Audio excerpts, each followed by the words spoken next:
ಆತ್ಮೀಯ ಶಿಕ್ಷಕ ಆಕಾಂಕ್ಷಿಗಳೇ, ತಮ್ಮೆಲ್ಲರಿಗೂ ಸ್ವಾಗತ. ಇಂದಿನ ಈ ಒಂದು ವಿಡಿಯೋದಲ್ಲಿ ಶಿಕ್ಷಕರ ನೇಮಕಾತಿ ಪ್ರಕ್ರಿಯೆ, ಅದರ ಜೊತೆಗೆ ಕರ್ನಾಟಕ TET 2026 ಈ ಎರಡರ ಕುರಿತು ತಮ್ಮೊಂದಿಗೆ ಲೇಟೆಸ್ಟ್ ಅಪ್ಡೇಟನ್ನು ಶೇರ್ ಮಾಡ್ತಾ ಇದ್ದೀನಿ. ವಿಡಿಯೋನ ಸ್ಟಾರ್ಟ್ ಮಾಡೋಣ ವೀಕ್ಷಕರೇ. ಅದಕ್ಕಿಂತ ಮುಂಚೆ ನೀವು ಕೊಡುವ ಒಂದೇ ಒಂದು ಲೈಕ್ ನಮಗೆ ಸಪೋರ್ಟ್ ಆಗಿರುತ್ತೆ.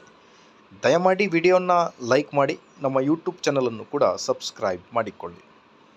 ವೀಕ್ಷಕರೇ, ಮೊದಲಿಗೆ ಕರ್ನಾಟಕ TET 2026 ಕುರಿತು ಚರ್ಚೆ ಮಾಡೋಣ. ಭಾಳಷ್ಟು ಶಿಕ್ಷಕ ಆಕಾಂಕ್ಷಿಗಳು ಶಿಕ್ಷಕರ ನೇಮಕಾತಿಯ ಕುರಿತು, ಅದರ ಜೊತೆಗೆ ಕರ್ನಾಟಕ ಶಿಕ್ಷಕರ ಅರ್ಹತಾ ಪರೀಕ್ಷೆ ಕುರಿತು ಕೂಡ ಬಹಳಷ್ಟು ಕಮೆಂಟ್ಸ್ನಲ್ಲಿ ಕೇಳ್ತಾ ಇದ್ದರು. ಮೊದಲಿಗೆ ಕರ್ನಾಟಕ TET 2026 ಏಪ್ರಿಲ್ನಲ್ಲಿ ನೋಟಿಫಿಕೇಷನ್ ಆಗುತ್ತೆ ಅನ್ನೋದ್ರ ಬಗ್ಗೆ ಬಹಳಷ್ಟು ಶಿಕ್ಷಕ ಆಕಾಂಕ್ಷಿಗಳು ಕೇಳ್ತಾ ಇದ್ದಾರೆ.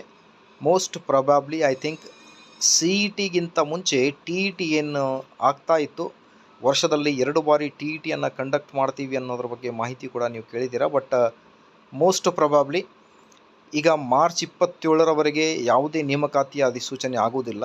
ಸೊ ಹಾಗಾಗಿ ಮೊದಲಿಗೆ ಈಗ ಶಿಕ್ಷಕರ ನೇಮಕಾತಿ ಆಗುತ್ತೆ. ಅದಾದ ನಂತರ ಕರ್ನಾಟಕ TET ಮತ್ತೆ ನಿಮಗೆ ಆಗಸ್ಟ್ ಅಥವಾ ಸೆಪ್ಟೆಂಬರ್ನಲ್ಲಿ ನೋಟಿಫಿಕೇಷನ್ ಆಗಬಹುದು.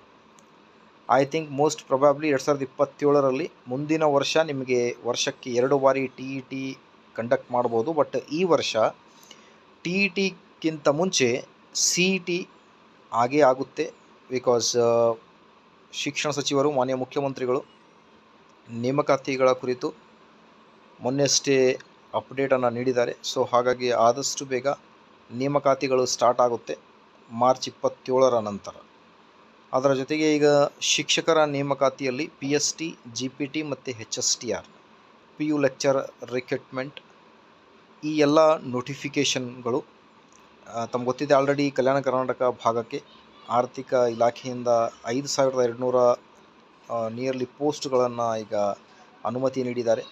ಹಾಗಾಗಿ ಈಗ 15,000 ಶಿಕ್ಷಕರ ನೇಮಕಾತಿ ಮಾಡ್ತೀವಿ ಅನ್ನೋದ್ರ ಬಗ್ಗೆ ಮಾನ್ಯ ಮುಖ್ಯಮಂತ್ರಿಗಳು ಮತ್ತು ಶಿಕ್ಷಣ ಸಚಿವರು ಮಾಹಿತಿಯನ್ನು ನೀಡಿದ್ದಾರೆ.